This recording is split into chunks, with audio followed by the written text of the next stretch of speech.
kick it off.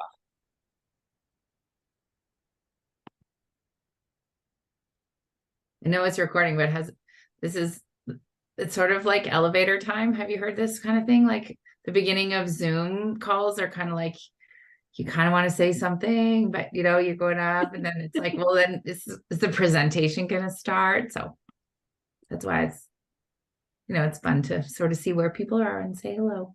Mm-hmm.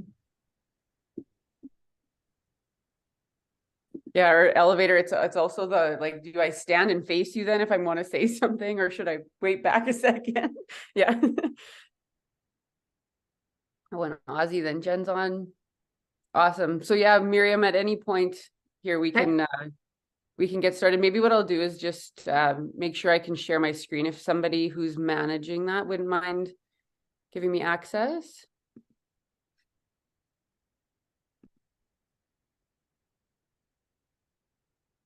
I think Jason and Annie are working on that. Okay, that'd be great. So we'll get started. Thank you everybody for coming. Today we are very lucky to have Ashley Fox with us from the Calgary Adapted Hub. So this organization is powered by Jumpstart. Oh, hang on, my screen just changed. Well, let me go back. It is a collective of Calgary-based organizations committed to providing quality sport and recreation opportunities for children, youth, and families living with disabilities in the city of Calgary. By working together with their partners, they are pathfinders, travel companions, and motivators on the journey to participation. The goal is to maximize existing programs and create bold new ones through knowledge sharing, research, education, evaluation, and above all else, collaboration. Utilizing the program navigation service, they aim to support families, educators, coaches, and allied health professionals with finding a program that is a good fit for a group or an individual child interested in participating in sport and recreation. Join Ashley Fox, who is the director of the Calgary Adapted Hub, along with Jen. I'm going to butcher the last name. I'm really sorry. How do I say it, Ashley? Gores. Sorry, Program Director and Community Engagement Coordinator, and Letitia Jansen, Research and Knowledge Translation Coordinator, to learn more about the possible collaboration and learning opportunities that we can access through Calgary Adapted Hub. Welcome, Ashley. Hey, thanks so much, Miriam. And just as everybody's hopping on here, I have to start with just my utmost respect for each of you and the work that you do, and for carving out this time for us to lunch and learn. And I'm going to add one more to that, is share. Being a Calgary-based organization or collective, I'm hoping that not only the work that the CSI Strat group is doing, some of our conversations today, I actually hope that this is more of a planting ground, and that these seeds are things that we can all work on, water, and learn from together. I had the privilege of joining the Calgary Adapted Hub last December, so it's been a year for me. And I will admit my learning curve has been really steep, but also filled with a lot of interest, passion, fire, and a ton of gratitude. So I'm hopeful that we can share that today. A lot of my previous experience, I was really fortunate to work at the University of Calgary in the kinesiology faculty for the first 15, 16 years of my career, which is where a lot of the work that each of you do I became familiar with. And one of the things we know is today, really, we're going to focus on what the organization and the collective is doing around including children and youth that live in our communities between the ages of 4 and 24 that live with a disability. But really what we're looking to is at creating really strong systems so that everyone can engage in more meaningful physical activity and recreation, regardless of the abilities in which that they live with. So I am joined today by Jen and Letitia. I'll tell you a little bit more about them as we get going. And I will encourage you, I might need some help from the moderators if you drop anything into the chat while the presentation is in full screen mode. But at any point, I encourage you to ask questions, put up your hand. Any dialogue would be really encouraged as we go through this time together today.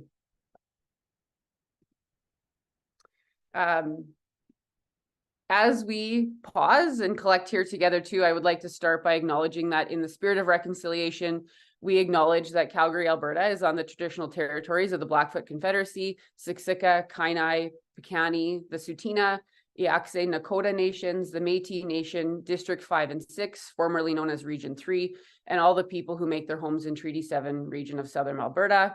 I'm really privileged to join you today from my home in Cochrane, Alberta. oftentimes when we're talking about collective work, I'll give you lots of examples of the what today, but really I also want to encourage the how. And so one of the acknowledgements is around the similarities and differences, the strengths, and acknowledging some of those gaps that we each bring to collective work. So after acknowledging the land, the territory, and the gratitude we have for the ways in which we get to work and where we get to work, I'm going to ask you, before we dive into some of the content, to just pause for a second, and maybe think about something that you're grateful for, somebody who maybe when your face popped up here on the screen today, you thought, oh, I've been meaning to talk to them about that. That's something that energizes me, that we connect around. We are going to talk a lot today about connection and collaboration. So I'll ask you just to pause to think about something you're grateful for, or something within this collective work that's exciting you right now.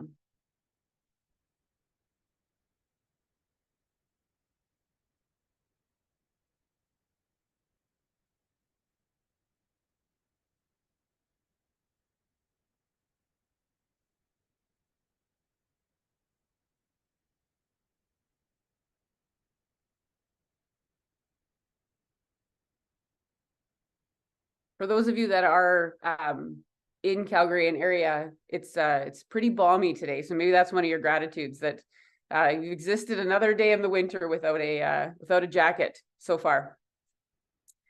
So diving into what is the collective about, what's a bit of the backstory of the Calgary Adapted Hub, is that in just prior to 2020, which I mean has a story woven into it itself, Dr. David Legg, Dr. Carolyn Emery, and a number of executive leaders from Calgary-based recreation and sport facilities came together, understanding that there were quite a few gaps in creating these inclusive and accessible sport experiences for children in Calgary that lived with a disability. And so they approached Jumpstart at that point to say, you know, there's things starting to happen in pockets, there's a bit of a momentum, but we want to make sure that that can be done in both a meaningful way and one that where that collective work can start to have a ripple effect for both learning, sharing, and ultimately having more children and youth being able to participate in programs. So our mission has stayed true to that since the support of Jumpstart starting in September of 2020, is to provide those quality, inclusive, and accessible sport and recreation programs for children in Calgary. I have mentioned already, but we do define that from our scope as far as the funding is concerned to be for children between the ages of 4 and 24. Really the encouragement beyond that standard age of 18 is that quite often, especially for folks living with a disability, a lot of programs and services cut off quite abruptly at 18, much like a lot of things when entering adulthood. And so we believe that sport and recreation can be one of those umbrellas that can help bridge some of that change and transition time and create both sense of belonging, community, and the joy and play that some of the sport and recreation experiences might bring. So again, 4 to 24-year-olds are generally the families and the children and youth that we're working with. And the vision really being around where every child, youth, and family can belong through quality, inclusive, and accessible sport and recreation programs. When I first came on board last December, the CEO of MNP Community Sports Center, Jeff Book, said to me, his vision for their involvement as a partner of the Calgary Adapted Hub would be that when a family goes to the registration booth at their center and is signing their children up for programs or seeing what's available, that regardless of the ability that the child comes with, or maybe any additional sport needs that their family might have, that there would be a way that at MNP, everybody could have a meaningful way to participate in their space. And so that's the type of vision that again, we're looking to achieve. The logo itself was designed with the initial 7 partners that came together to get the hub running in 2020 and is now working through to year 4. Designed this logo together to identify that in a collective strategy and in collective work, like as it is with Calgary Adapted Hub, each partner represents one of those lines in our logo, understanding that there's no one complete circle, but that together there's no gap. Somebody is filling each area of the complete logo or the complete circle as well. So the gaps that exist are filled by other partners, and that all together we can offer complete experiences or work together in that cohesive way. So the original 7 partners, and as I share them with you today, please know that when I talk about the partners, these are the partners who have invested as part of our research team, as part of our executive or team or board, as part of the programming team that has started to run more programs and services for children and youth with disabilities, as well as the community advisory committees that are collecting in to create the backbone organizations and the way that the collective is working. Because when I talk about partners, there are many, many more partners than just the ones listed here. They would be more of our community partners. And I'll hopefully get the opportunity to speak about some of the work that they're all doing as well.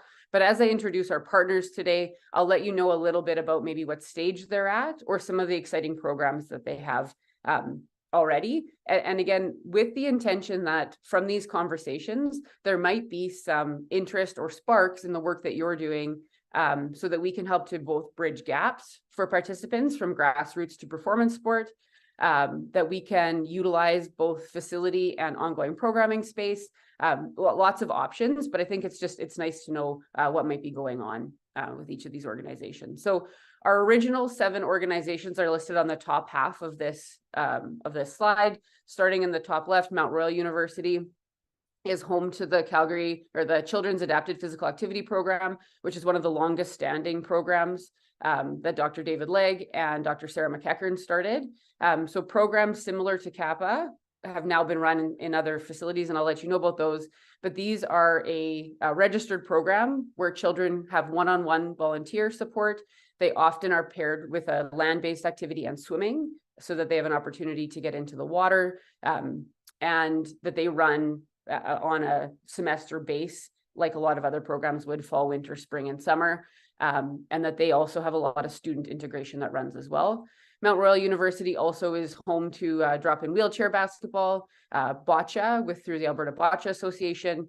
They run H2ABLE swimming programs, adapted climbing. A lot of things are available as Mount Royal as a partner. MMP Community Sports Center has a sport partner in Aries Pentathlon who runs wheelchair fencing programs, as well as they run swim abilities and an active energizers program similar to the Children's Adapted Physical Activity Program. Vivo for Healthier Generations has just reopened. For anybody that hasn't made it up there, I highly recommend going to look at their new beautiful space. They did a lot of the renovation with accessibility in mind. So you'll see that throughout the space, whether it's somebody with a visual impairment using Braille to communicate, everything is accessible as far as the wheelchairs are concerned, or a mobility support that somebody might use, or they have them on site. This includes a zero entry pool that folks are able to use, as well as they will be hosting sensory times in their building in the afternoons for 2 hours, where everybody who maybe finds that to be a more comfortable or safe environment to participate will be able to enjoy time there. Sport Calgary is our home base at Calgary Adapted Hub, and they were an original partner. And Sport Calgary continues to offer more adapted sport and physical activity parasport during All Sport One Day, All Sport One Community, and other events similar to that. The City of Calgary continues to advance the training that's offered to their staff, and is slowly, from a COVID recovery perspective, will offer us more adapted program. The University of Calgary was also a founding partner and is home to our research team, which Letitia will speak about later today. They have started adapted paddling at the Boness Lagoon for people who would like to get on the water. They have adapted climbing, adapted gymnastics. They run a adapted summer camp at the university, and then also run APAC, which is a version of the Children's Physical Activity Program that I spoke about earlier. So those were our 7 original partners. Sorry, I missed a very important one that many of you are at right now, which is WinSport. WinSport is ongoing, continuing to do a lot of renovation and look at things like the Day Lodge as far as accessibility is concerned. But the most signature program that they would run as a part of the Calgary Adapted Hub would be their drop-in adapted multisport program, which will be starting up again in January, and offers a variety of different sport experiences for children and youth. And this year they will have a try it hour, and they will have a play it hour for people who are looking to advance those skills that maybe they're learning, or to play it in a more competitive environment as well. So those were our original 7 partners. We're grateful for the work that they have done over the last 3 years to allow us to onboard 5 new partners this year. Those are Vicova, the Calgary YMCA, Genesis Center, Siksika Health, and Tsuut'ina First Nation at a 7 Chief Sportsplex. So I won't go into too much detail with each of those groups as they are just coming on board. But again, offering programs quite similar or looking to sport partners or community partners to see what kind of programming can be offered in their communities.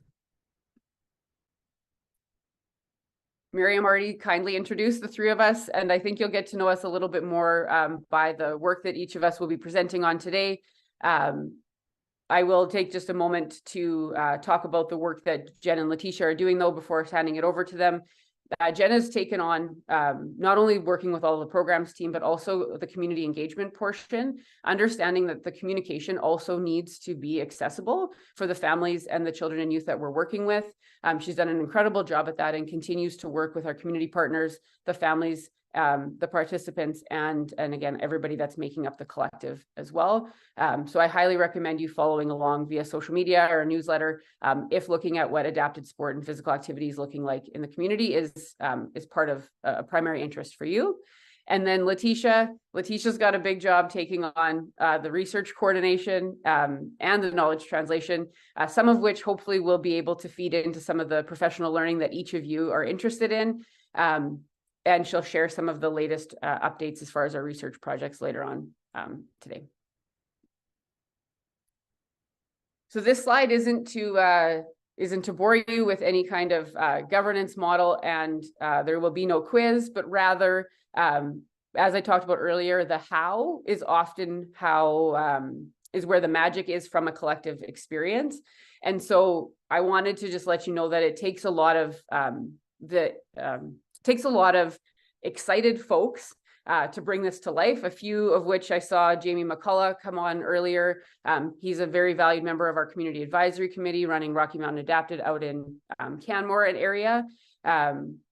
All of our community advisory committees, whether it be the Autism Asperger Friendship Society with Dean Zavoda, the Ultimate Parasports Group with Suzanne Tangen, each of the organizations that then bring community information to us is really important because as I mentioned earlier, those core partners are often where we're focused a lot of the energy of getting programs up and running, but we know a lot is going on in the community as well. So looking to have research recruitment fall into the programs as well as hear from our community. The other critical piece of that is hearing from folks with lived experience so that we don't want to be walking a path that we don't have the voice of the families and the participants, making sure that that's a crucial piece of what's going on. And so the Community Advisory Committee helps us with that, as do some of the other services that we're able to offer. And so but that is just something I wanted to acknowledge as something that's honored as part of the way that we're working. And is an area that we'd like to continue to expand on. So if that's something that anybody has any feedback or ideas on, certainly that's something we'd like to continue to work on. The programming language, I use it, or you saw it a little bit in our mission and vision. And this has really been evident in the approach that some of our partners have been able to take as far as what types of programs they've been able to offer or what types of programs they've been able to enhance. So firstly being inclusive programming, so providing equal access to sport and recreation for people who might otherwise be excluded. So this would be having our friends with additional support needs, whether that be cognitive, physical, emotional, depending on what those needs might be, they would be integrated into programming that's typically offered. And where we found this to be a real highlight this summer was in summer camps. And so a lot of our partners were able to hire extra staff, and this allowed program participants who otherwise maybe would have been sent home early from camp, not made it through a full week or not had a full meaningful experience. Given the change in the ratios, they were able to participate fully for a whole week. So this is where we see some of that inclusive programming happening. The adapted multi-sport program that runs at WinSport is inclusive in nature as well, where often participants are encouraged to bring a sibling or a neighbor or a friend or somebody else who they may want to participate with, and oftentimes where they are segregated in participation. The adapted programming and the language that we use there is providing those experiences or the programs for diverse groups that would not normally be able to participate in an activity. One of the things we're looking to do for this summer is run a power chair program as a summer camp, because those folks would like to get together and have those experiences. And we know that that's a group of targeted individuals that may not be able to participate in an inclusive program as well. So looking to make sure that we have a variety of programs like this running. And then I added parasport, understanding that for a lot of you, this is an intersection into your work. And so the definition there, if we're using the term parasport, is really defined as the sport in which people with a disability participate with that has a classification compliant to the IPC athlete classification code. And so again, the interchangeability of language, the other term that often gets used is mixed ability, which is actually a trademark term from the UK, but we see that often used as inclusive programming as well. So we'll talk about mixed ability programming, depending on again what the delivery and program looks like. So these are some of the core pillars into how we're working with each of those committees. So again, the research committee, the executive committee, the programming team, and the community advisory committee is we're ultimately looking to use a collective impact approach. So having shared metrics, having a similar vision, having ongoing relationship building and communication, which is critical, and understanding that we're paving a path together. You know, lots of times when an initiative starts up, there's a bit of a chaos that starts to ensue, right? Where everybody has an idea and everybody wants something to happen. I think we've all been to a lot of flip chart conversations that nobody ever goes back and reads the flip chart, right? There was a lot of collective knowledge that was shared. And that's what we're so fortunate, Jen and Letitia and I, to get to do, is we get to take that information and synthesize it and then help everybody, understanding that the capacity might be limited in some cases, help everybody see what part of that puzzle, how can we walk that path together, and which part of that paving stone or which part of that mission can we collectively create. And one of the things we know, I'll just give you an example. One of the things we know is just how much stronger we can be together. And so an example recently was that a lot of these programs and things have been starting up based on the pace of the COVID recovery in their recreation or sport organization. And so MNP Community Sports Center was just starting to offer swim abilities programs again, yet MRU was able to consistently keep their H2 Able swimming program for children with disabilities running consistently. So they had a really big wait list of children and youth that wanted to participate, and MNP was having trouble filling this new program. So because of the collective, we were able to take the wait list from MRU, send them the information geographically that works. Hopefully there's not a lot of barriers that exist between those two geographically, and get more children participating quickly. Whereas we know sometimes that would be the gap, right? They're sitting on a wait list and they don't know anything else exists. So we will continue to work off the basis that the whole is greater than the sum of its parts. And in the last year of my time with Calgary Adaptive Hub, I've certainly seen that. And again, and that's more than just the partners that I've listed. That's the work that each of you are doing. That's the work that the sport community is doing provincially. And again, we know that that the momentum is continuing to increase to be more inclusive in the types of program, the language and the spaces that we're working in. And we're certainly on that mission with everybody as well. So 3 ways that we're really trying to leverage the resources of the collective group right now is integrating knowledge translation into what we're doing. Letitia will talk a little bit more about this, but knowledge and education continues to be one of the highest asks.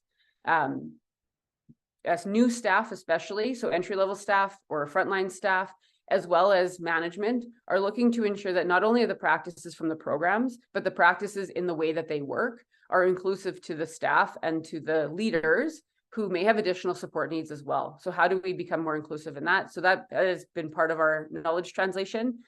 Intentional pathways to participation, which I'll chat about next, and then creative solutions. So encouraging people when they do hit the barriers or roadblocks in making sure that they want to offer these adapted or accessible programs, making sure that they can bring that back to the collective and that we can help them create solutions together versus having to have a bunch of conversations, which we know can both fill up your calendar and your inbox very, very quickly. So the way that pathway to participation, one of the services that we offer and has been offered since the inception of Calgary Adapted Hub is a family navigation service.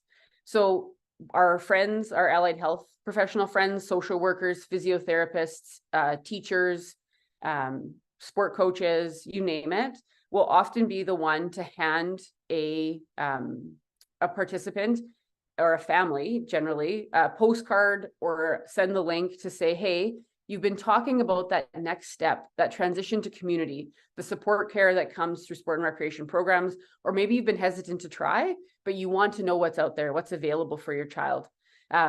So that family will get in touch with us, and we'll set up a time, whether it's a phone call or a Zoom meeting, so that we can learn a little bit more about their family and find out what the needs are, and maybe geographically where that would work, any barriers they have to participate.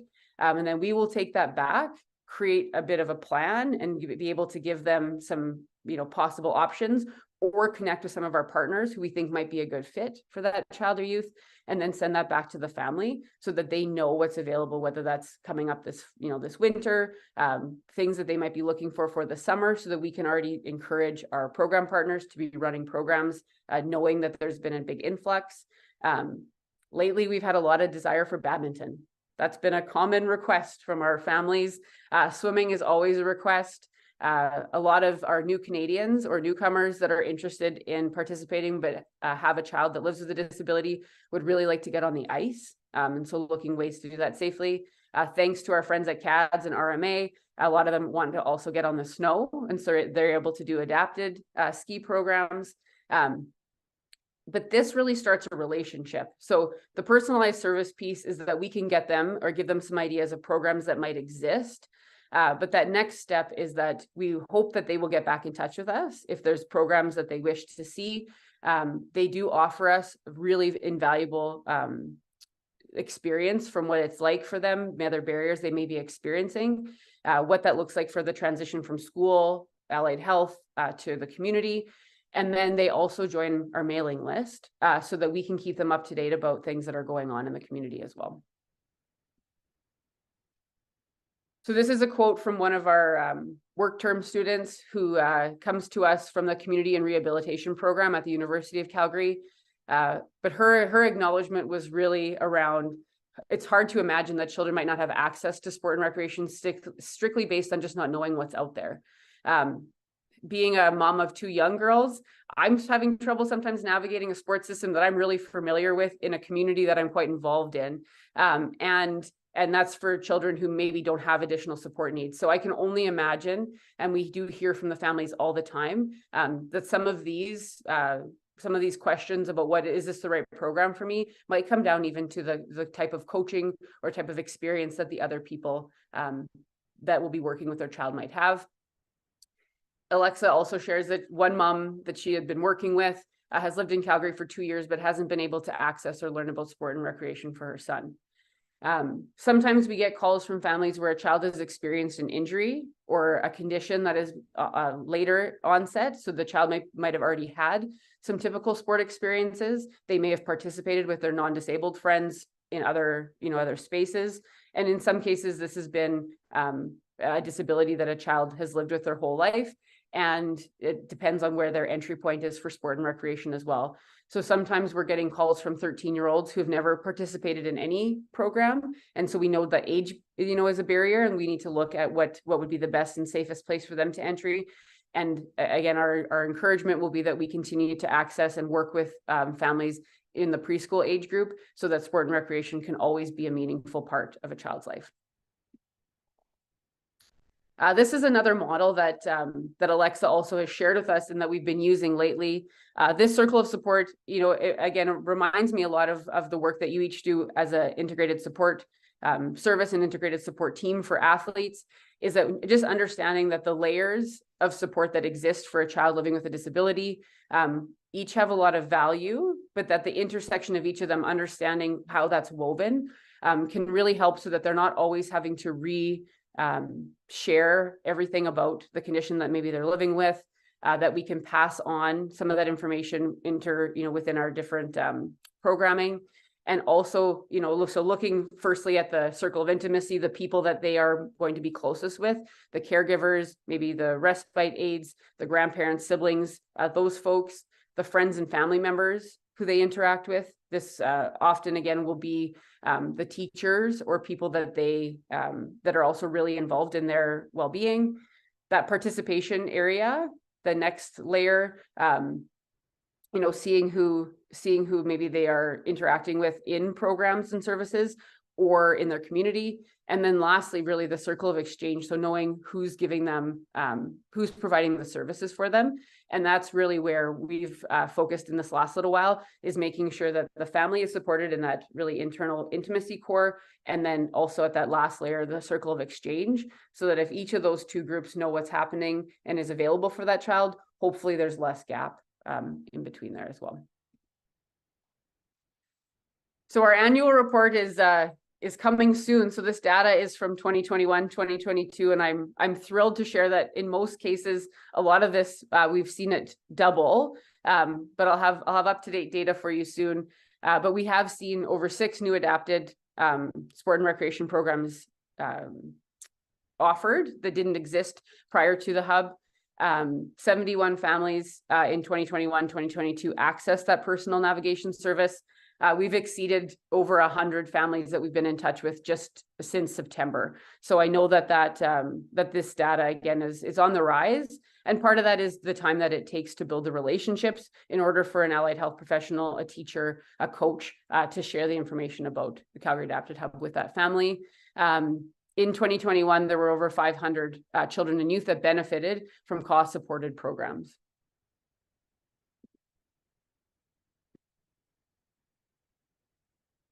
Oh, did I go too fast there? Sorry.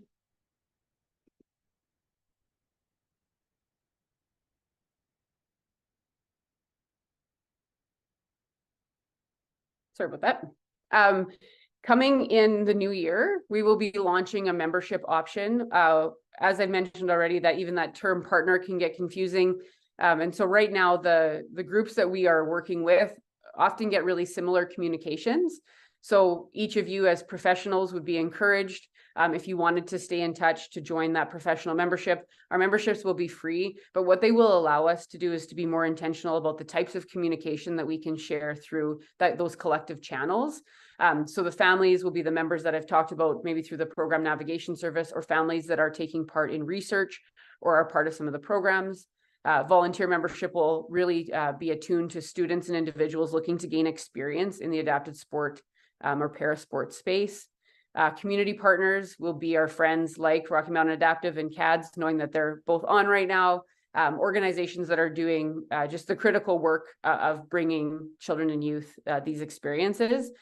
And then again, the professionals, researchers, clinicians, social workers, teachers, exercise and health professionals, sport administrators, anybody who again sees themselves as part of this collective work as well. So without taking up too much time, I want to hand it off here. One of the key opportunities that continues to exist is around professional learning. We will have, at a minimum, some new modules that will be available for our program partners to deliver around working with our neurodiverse friends for the spring and summer programs that a lot of them will be launching. We're really thankful to the Autism Asperger Friendship Society for their collective support on that. And again, what we see is that learning from those with lived experience and the support of hiring and training staff that already have modules and learning outcomes around accessibility and inclusion, that's becoming really typical for our program partners. And we want to encourage that and be able to provide information so that they can bring that to life. One of the things Annie has passed along the other lunch and learns that the Strat group has offered through the CSI. And so we will add those as well to our Calgary Adapted Hub YouTube channel that has a variety of, lunch and learn, but actual knowledge translation and research seminars that have been hosted that you could tap into at any point. And so we thought that's also a way for us to collectively be building those professional learning toolkits so that somebody could go on there and see, understanding that there's going to be a lot of synergy amongst those learning opportunities and that it would be a one-stop shop to be able to do so. So thank you to Annie and Nicole for passing those along. We'll get those loaded, and Letitia will talk about our upcoming seminar here right away. So when we talk about barriers to entry and why the collective work of Calgary Adapted Hub is important, we also know that we're not the only barrier that may exist for a family, especially for a family that has a child with a disability. And so I did want to just include today some of the latest data from the 2023 Jumpstart State of Sport report, really reminding us that part of building back sport better for the future will also be acknowledging some of the other barriers that exist. One of which is that 44% of parents reported that they can no longer afford to register their child for organized sports. So thanks to Jumpstart support and thanks to the collective work of being able to keep cost at a minimum or subsidized, we're often running a lot of these programs so that they can be available, even if there is a financial burden. But again, working with our friends at Kids Sport, understanding that that might be another need for families. And just again, why that's so critical then that we're doing this together is that, you know, the families report to us ongoing, is that not only do they want a meaningful sport and recreation experience because maybe that's a value of their family or something that's important to them, but ultimately what they want is a safe place for their kids to belong. They want a sense of community. They want social well-being. They want the friendships and everything that we all know and believe the power of sport to have. And so I think that that's another reminder for us is that oftentimes that's what families and program participants are looking for when they're connecting with us at Calgary Adapted Hub. If you're looking for more provincial connections of things that are going on in the inclusive recreation or inclusive sport space, I just wanted to let you know today about the Inclusive Recreation Table that is hosted with the Alberta Ability Network, the Inclusive Sport and Recreation Collective that's part of, well, a group of individuals across the province that come together. There is a homepage on the Sport and Physical Activity Ministry home on the government site. Obviously, there's your wonderful group here with the Strat group. The Stedward Center at the University of Alberta, Dr. Jen Leo has joined you already for a talk on ableism, but that they are an incredible wealth of knowledge and running everything from grassroots programs through to performance training programs and parasport training. And then the Lethbridge Sport Council will be offering a Breaking Barriers Sport for All learning series coming through. So we'll get a little bit of a voice from our friends in Southern Alberta about what might be going on down there and what some of the needs are. So if that's again of interest to you, I'd be happy to connect you into some of these channels and hopefully provide again an enriching experience as we all continue to learn together. With that, I will hand it over to Letitia to chat a little bit more about the research that's going on through Calgary Adapted Hub.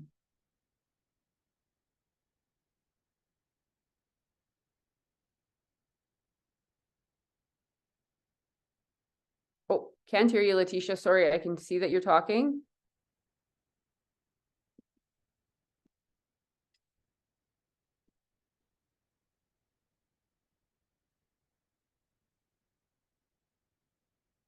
Nope.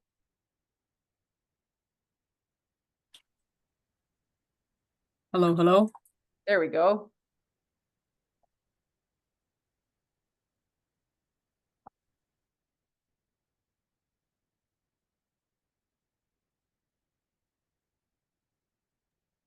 Can you hear me now? Yes. Yep. That was working. Thanks, Letitia. Now I can't hear you. Uh-oh. There, okay. Good now. Sorry about that. So our team is actually very fortunate to have a large group of researchers, number of investigators who have a lot of experience with a variety of outcomes, and everyone, you know, focusing their efforts on what impact adapted physical activity, parasport is having on those outcomes. Ashley, I'll get you to flip the slide. So we actually have 4 projects ongoing right now, and from the look of this, it kind of makes it look like 3 or a little bit of a mess, but we did a project during the pandemic to learn more about the impact that all the closures and restrictions were having on the physical activity and social connections of individuals with disabilities. Right out of the gate for the Calgary Adapted Hub, one of the first projects we worked on and we're just wrapping up analysis on now was an evaluation of staff training. So the role that a few different types of staff training played in terms of the competence, confidence, and motivation of staff working with individuals with disabilities. And then the greater project, which we continue to integrate into all programs of our program partners as we are able and as makes sense, but looking at the impact that camps and programs are having on physical activity levels, on quality of participation, quality of life, mental health, both of youth and of parents or caregivers, trying to understand independence and function, qualitatively looking at, what factors, what experiences lead to keeping youth participating longer term rather than just getting them engaged once and then leaving it entirely to themselves to continue to take part, trying to understand and continue to leave this as healthcare utilization, but actually more broadly, resource utilization beyond just medical and healthcare.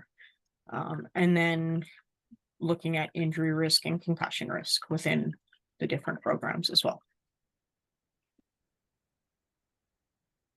So one of the things that we do to get youth and their families engaged in research is they register for their program and we invite them to attend a program 1 week in advance of the actual start date. And the reason for doing this is to help build a community amongst the participants, their families, the programmers, and our research team. It also gives us an opportunity to share more information about the research that we're doing with the families and give them an opportunity to decide whether it's something they'd like to take part in alongside the program or not. One of the things we look at is physical activity levels, and we want to try and get as much of a pre-program or pre-camp measure as we can, and then understand what impact the program is having on their physical activity levels, or what impact the camp is having on their physical activity levels, and then looking to see whether that's been sustained 6 months and 12 months later.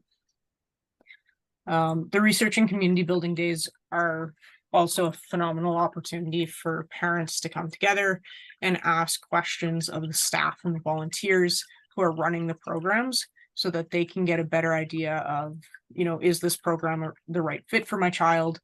Or to provide the staff and volunteers more information about their child so that they can better support the child. Okay, one of the projects we've been working on, Brooke Danette, one of our master students right now, she's actually doing a second project alongside her master's looking at sledge hockey or para hockey at a community level and trying to understand the impact of physical contacts, of head contacts,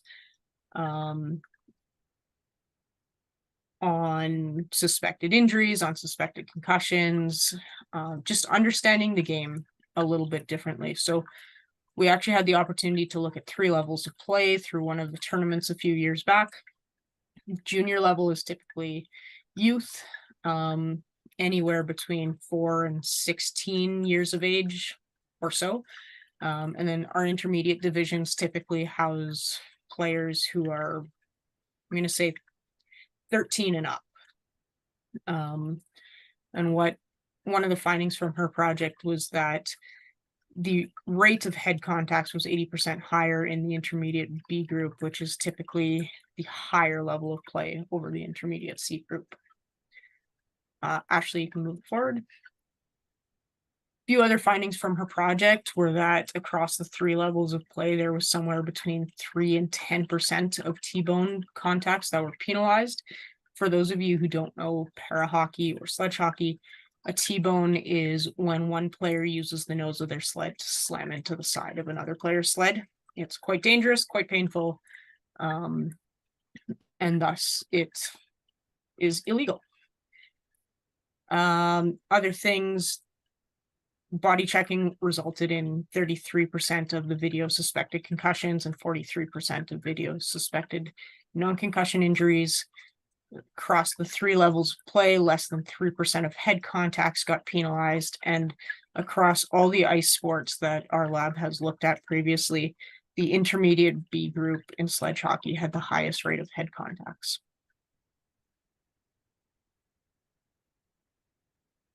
For her master's, Brooke is actually looking at the physical activity levels across for the greater CAW project. So she'll be looking at cohorts of individuals taking part in organized community parasport, looking at the physical activity levels of those who are taking part in adapted 5-day camps, well, I guess 4 or 5-day camps, and then those taking part in 6 or more week adapted physical literacy programs.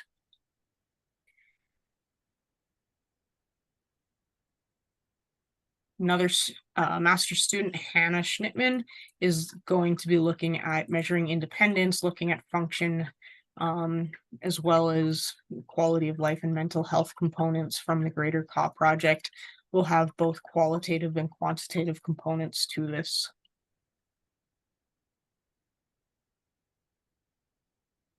We had an undergraduate student with us.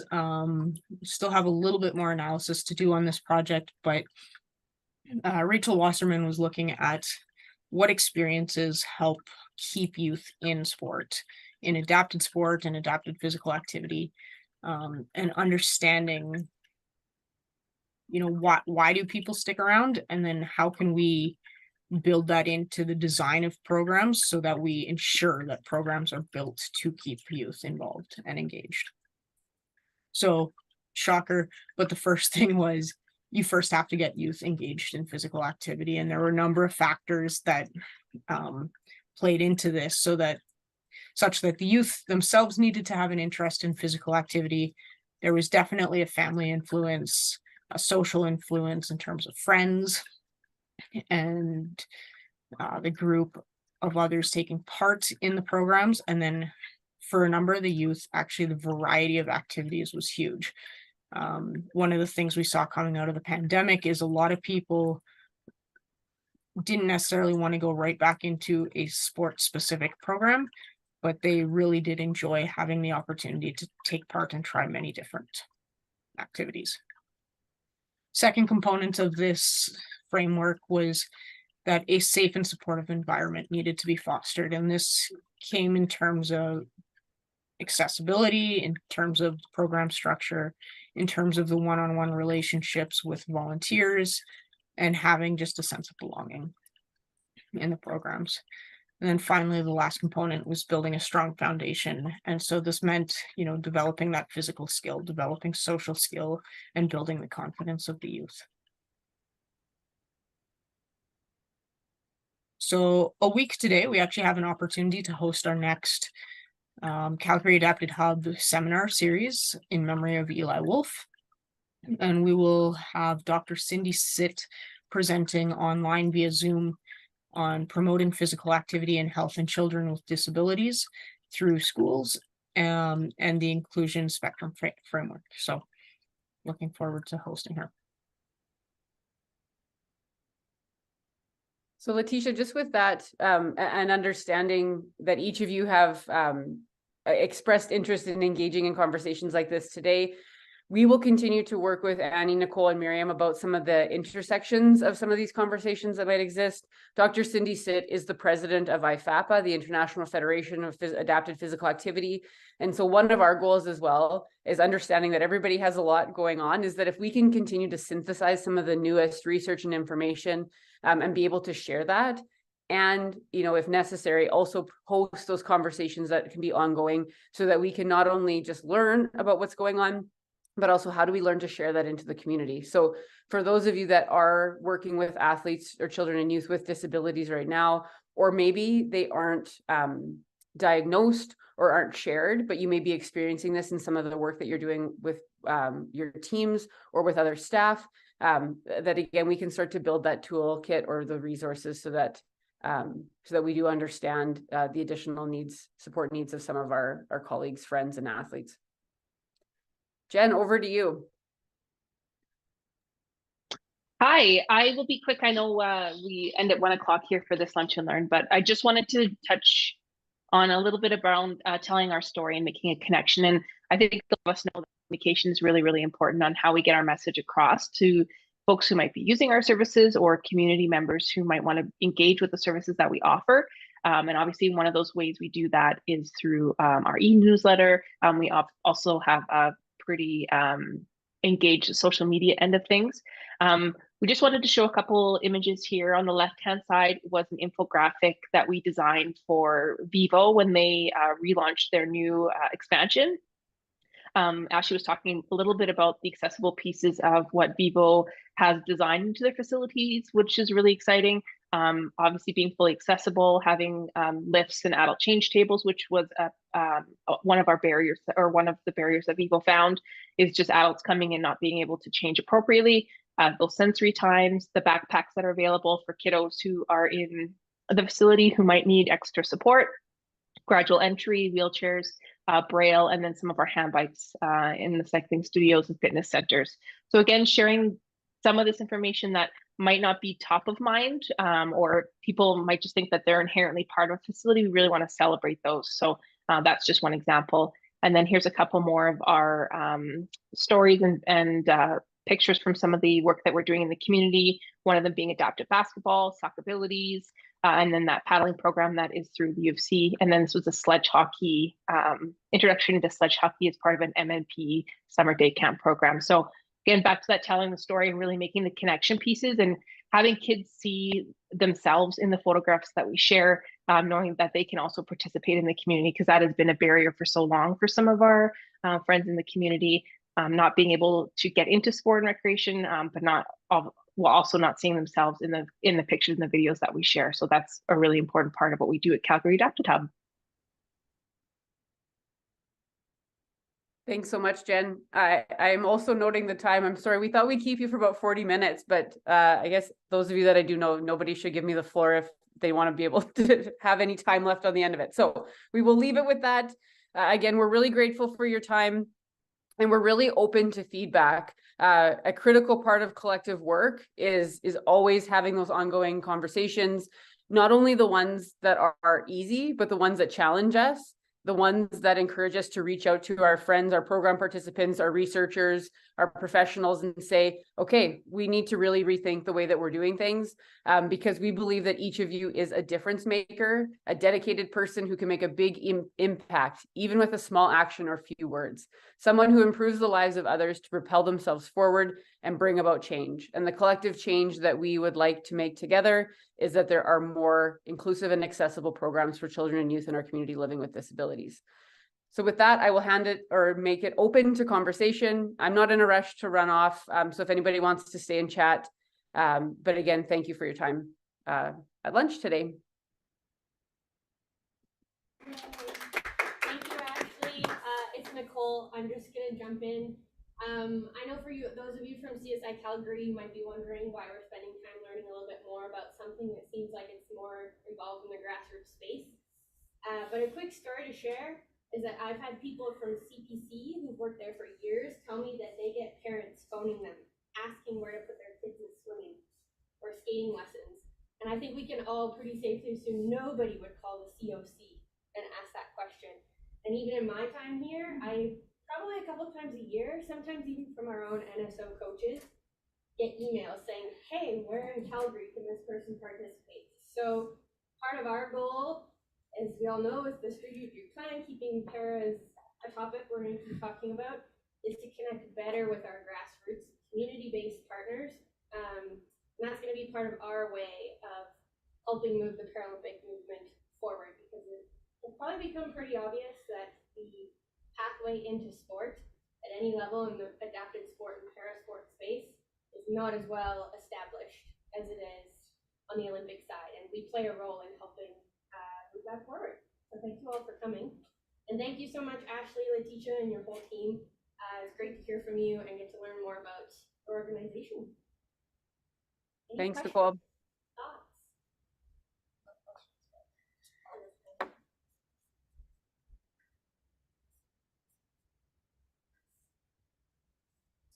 Again, happy to stick around if anybody has questions, or if not, have an absolutely wonderful day.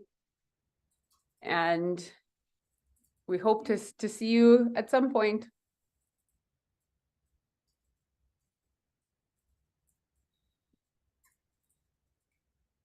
It's so quiet. More elevator time. Okay, where's Claire with her elevator question?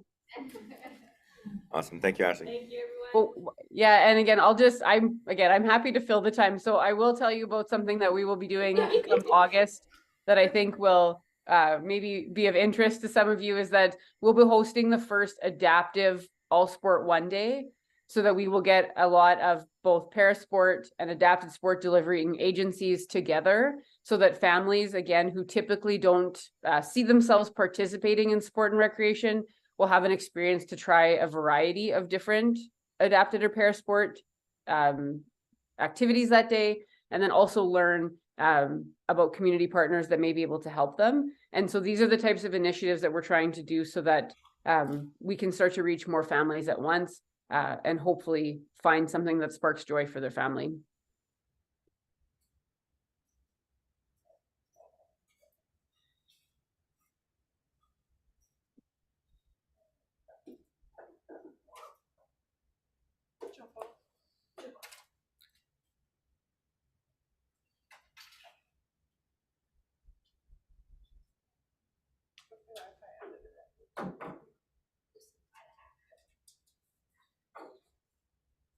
Ashley, thank you so much. You're welcome. I can hear you. Is that Lee? Who's? Thank you. I can't make out all the faces in there though. I'm squinting. But nice to see you, CSI. There we go. And there we go. There you go. Yeah. I don't even know where the camera is. That's the $1 million. Yeah. Not creepy at all. Yeah. Jason says he has fancy tools. He's having fun with his toys. Yeah. Awesome. We appreciate your time so much today. Yeah, so we'll get these all up on both of those YouTube channels and then be able to share out some of the information. Dr.